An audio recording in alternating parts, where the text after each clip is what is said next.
Hindi ko next time mag-isa ko dito.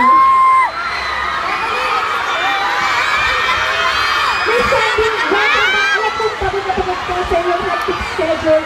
So, ngayon, let's have a seat. Nagkakaroon po tayo ng talk show. Meron po ilang questions para sa inyo. Galit sa mga fans. Let's go.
Gusto po natin lahat na nandito ay safe.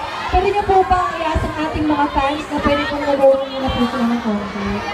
Oo nga pala. Alam niyo kung naaawa ng kaya silakan kasi. Hindi pwede masaktan kayo, okay? Dapat safe kayo lahat para masaya. Thank you. Ayan, mahal na mahal kayo ni Miss Sandy. Pero ito tanong ko Miss Sandy. Bakit nga bang mahal na mahal mo ang Pilipinas? Siyempre, ito ang second home ko. Una-una.